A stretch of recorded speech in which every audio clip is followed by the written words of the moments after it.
Friend Radhe Radhe जय माता दी। हम लोग लेके आए बहुत ही प्यारा बिहारी नाच एकदम गाँव का खाटी देहाती मतलब गाँव गीते जैसे देहात तो देहात का है ये देहात के गाँव गाँव गाँव गढ़ी गड्ढा देहात क्यों करना हो गई। राजा धानवा कुटाई दा हम बीमार बाटी ये गाना है। राजा धानवा कुटाई दा हम बीमार बाटी, राजा धानवा कुटाई दा हम बीमार बाटी, राजा धानवा कुटाई दा हम बीमार बाटी, बीमार बाटी हो बीमार बाटी, राजा धानवा कुटाई दा हम बीमार बाटी, राजा धानवा कुटाई दा हम बीमार बाटी। धानवा कुटाओ रानी आगे कुछ बताओ, दानवा कुटाई रानी आगे कुछ बतावा, दानवा कुटाओ रानी आगे कुछ बतावा, दानवा कुटाओ रानी आगे कुछ बतावा। राजा खिचड़ी बनावा हम बीमार बाटी, राजा खिचड़ी बनावा हम बीमार बाटी। अच्छा राजा खिचड़ी बनावा हम बीमार बाटी, राजा खिचड़ी बनावा हम बीमार बाटी, राजा धानवा कुटावा हम बीमार बाटी, राजा धानवा कुटावा हम बीमार बाटी। खिचड़ी बनाई रानी आगे कुछ बतावा, खिचड़ी बनाई रानी आगे कुछ बतावा, खिचड़ी बनाई रानी आगे कुछ बतावा। राजा जिम्मा से किया हम बीमार बाटी, राजा जिम्मा से किया हम बीमार बाटी।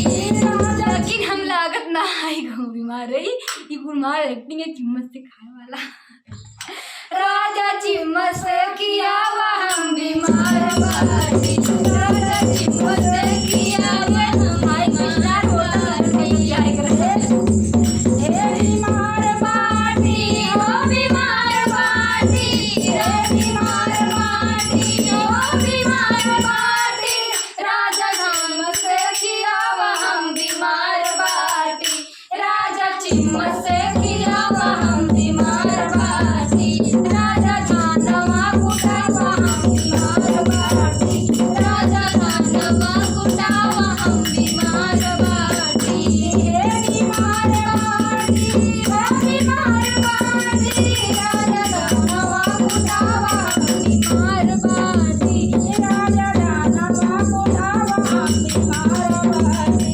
खिचड़ी बनाए रानी आगे कुछ बतावा, चिम्मच से खियाए रानी आगे कुछ बतावा, चिम्मच से खियाए रानी आगे कुछ बतावा, चिम्मच से खियाए रानी आगे कुछ बतावा, चिम्मच किया रानी आगे कुछ बतावा।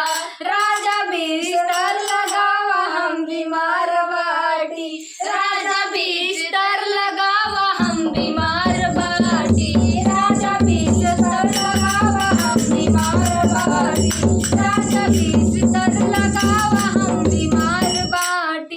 हे बीमार बाटी हो बीमार बाटी, हे बीमार बाटी हे बीमार बाटी, राजा बिस्तर लगावा हम बीमार बाटी, राजा बिस्तर लगावा हम बीमार बाटी, राजा धानवा कुटावा हम बीमार बाटी, राजा धानवा कुटावा हम बीमार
दबावा हम बीमार बाटी राजा घोड़वा दबावा हम बीमार बाटी राजा घोड़वा दबावा हम बीमार बाटी राजा घोड़वा फुटावा हम बीमार बाटी राजा घोड़वा दबावा हम बीमार बाटी हे बीमार बाटी हे बीमार बाटी राजा घोड़वा दबावा हम बीमार बाटी राजा घोड़वा दबावा हम बीमार बाटी राजा घोड़वा दबावा हम बीमार बाटी।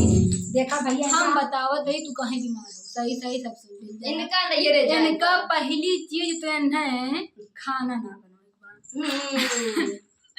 दूसरी चीज ने अपन पेट भरे के बाद अपने हाथ से खाओ नहीं ना। और तीसरी चीज का हुआ इनका बिस्तरों ना लगाओ गंधाव रे कनाव रे हटे। और चौथी चीज इनका सोवे के बाटे गोड़ दबाओ मतलब काम कुछ नहीं बीमार का एक्टिंग। पहला काम तो खाए वाला दूसरा काम बिस्तर लगाए वाला तीसरा काम बीमार होए वाला चौथा काम गोड़ो दबाए वाला। सुना थे इनका काहे सस्ते में हम निपटाए दिए एक तो ना बताएं लेकिन हम बता देते काहे निपटाए दे। अगर कहीं इनका गेहूँ आटा गूथे को होते रोटी बनावे को होती है गर्मी में तभी हमें क्या करते हैं तो हम कहें लावा धान की सीजन या और अगर कुटा उटा लेंगे तो सस्ते में निपटाए दे। खिचड़ी हो अगर जेके थोड़ी बाकी चारों जेके पत्नी मतलब वाइफ जोन भी कहा जात हो एंड वाइफ हस्बैंड पतन का दुनिया घर बैंड करिए इतना काम से बचकता है हम कही थे सीधा उनकी नैहरे उनके पहुँचाया आया वहीं जाए कोई धान गेहूँ कटी उनकी बीमारी दूर हो जाए। सीजन सीजन स्टार होटल में तो खाना खाइए जाएंगे वही चम्मच खाया गोड़ दबाया बिस्तर लगाया हम बीमार पट्टी का उनकी उम्र गए बाद ना बुलाए जब हमारे बीमारियाँ पकड़े बा शायद उनके बीमारी के दवाई या उनके नहीं यार जाए फोर व्हीलर में घूमिए भैजिया चरावत की उनका वहीं पहुंचाए दे जाए। हम तो ये नहीं न जब हमें गोड़ और गाना अच्छा लगे तो कमेंट करके बताओ। जय फिर नेक्स्ट वीडियो तब तक के लिए।